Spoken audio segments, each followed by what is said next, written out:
नमस्कार श्रोता बंधुगण मु तुलिका आज आसतु आमे शुणिबा संध्या दर्शनर महत्व। पवित्र घोषयात्रा अवसर रे श्री गुंडीचा मंदिर रे जो स्थान रे एक सप्ताह व्यापी अवस्थान करिथांती ताहाकु आड़प मंडप कुहा जाय थाए। किंतु पुराण मानंकरे एही मंडप को आड़प मंडप बोली वर्णना करा न जाय यज्ञ वेदी और महावेदी बोली उल्लेख करा जायछि, जहाँकि नीलाद्रि महोदय और स्कंद पुराण रे उल्लेख अछि। परवर्ती काल रे एही मंडप रे श्री विग्रह मानक साटोपस्थिति देखि एही मंडप को आड़प मंडप बोली कहा जायछि।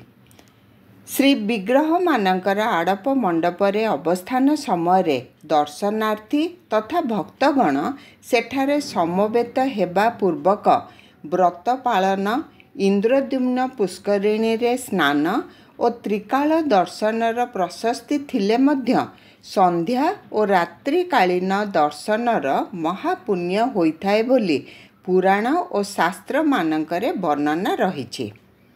स्कंद पुराण 34 अध्याय 12 नंबर श्लोक रे लेखा अछि, दिवा तद्द दर्शनं पुण्यं रात्रो 10 गुण भवेत्।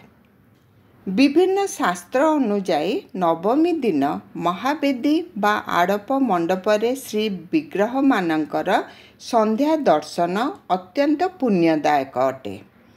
नीलाद्रि महोदय रे वर्णित होइछि जे नीलाचल रे 10 वर्ष पर्यंत त्रिकाल पूजा काल रे भक्त सावधान भावे श्री विग्रह मानक दर्शन रे जेउ फल पाए सेही फल महावेदी बा आड़प मंडप रे गोटिए दिनर दर्शन रे मिले। विशेषतः एक दिनर रात्रिकालीन दर्शन रे उक्त फल 10 गुण परिवर्धित होइथाए।